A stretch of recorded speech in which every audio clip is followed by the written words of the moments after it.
And if we follow up and we have reason to believe that it actually occurred, then we can report it.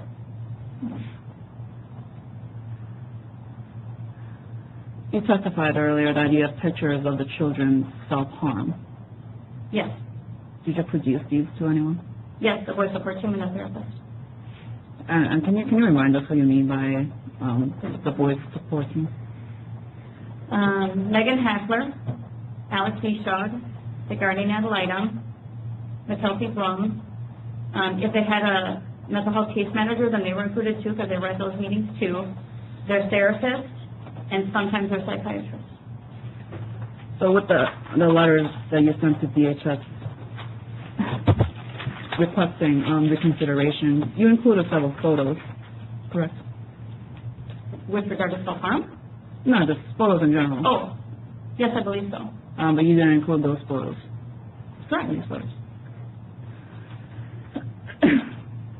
Nothing further, Your Honor. Okay. Yeah. So, Ms. Waters, so is it fair to say that you expressed a fair amount of confusion regarding whether you could contact the children or who had the authority to allow you to have contact with the children? There was initially, but then I followed up with Malher and McKelty and received some clarification. Okay. And what was your understanding after that clarification? That I could have supervised visits, or a supervised visit at MCRC, and that was from CHLSS and Malher. They both confirmed that. So, And, sorry, go ahead. Sorry. And then we were trying to get supervised visits at a Ramsey County, like a Rainbow Bridge place on weekends for me, and that was being worked through with Malher. So, the clarification, was this, about what time was this, like when you were asking for clarification? Was this, so we got the letter in the mail, and then it was sent immediately to the boys' support team, including our CHLSS worker, McKelty, and she emailed us back, kind of clarifying some parts of it. It might have been the next day. Okay, so if you had clarification, my bad, I wasn't following what you were saying. About what date was this? Oh, the specific, I don't remember the specific day. I have to look at the letter. Okay, so I believe you received the letter around July 11th. Well, is it dated July 11th? Yeah, it is. Yeah, so maybe like 3-4 days after. And then the NCRC interview happened, I think it was July 30th or 31st. Okay. And then, was this the time period where you were seeking clarification? It was, yes, but I did not have any contact with the boys from the date that I left the home till the NCRC interview. So, could you please turn to Exhibit 18 in the Red Book, the DHS Exhibit 18? So, you said you received clarification, sorry, the Red Book, yeah.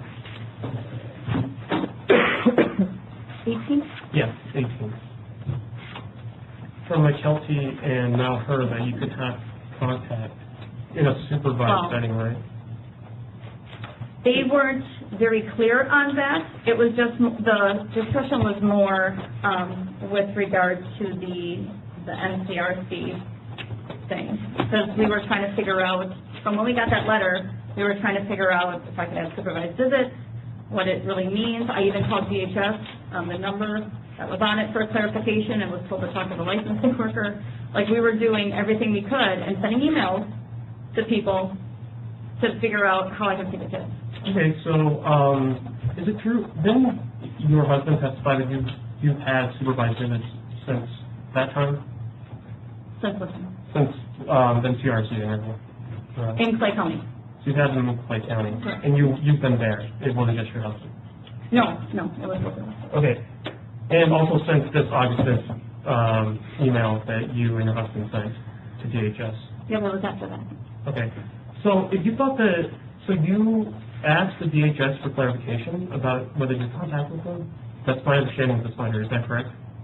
That's what, yeah, this letter is to DHS. Okay. Yes. And, did you receive a response? Nope, after that, we just worked directly with, the county, Clay County. Could you turn to, DHS Exhibit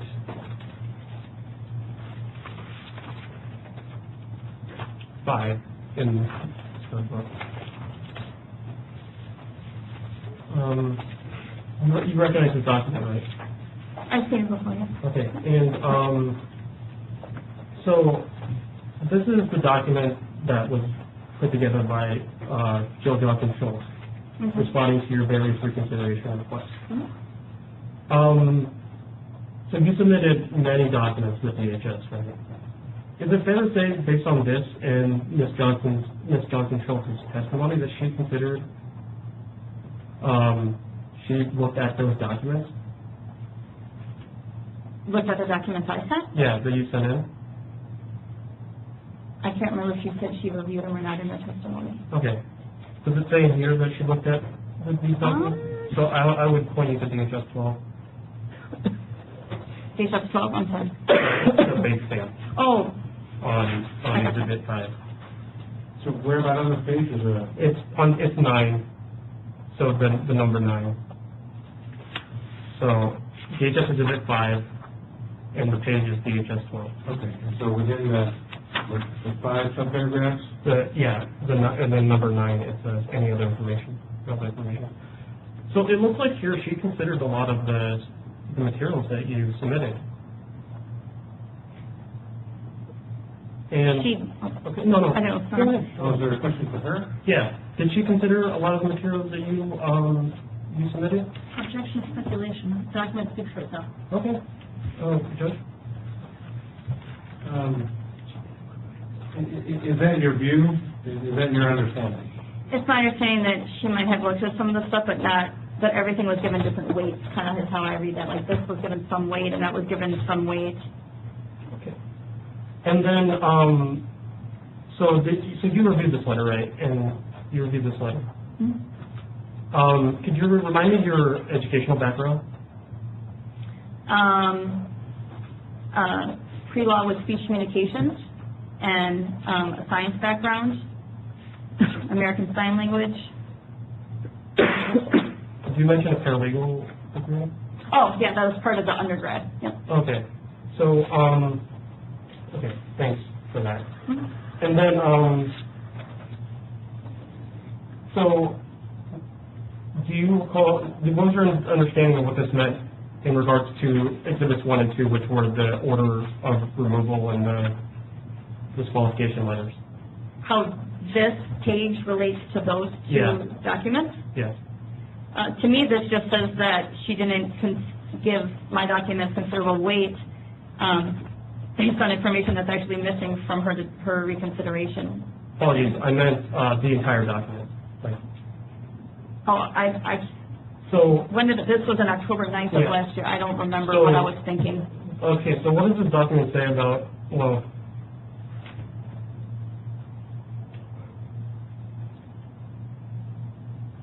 so this document says essentially, so does this document say that those,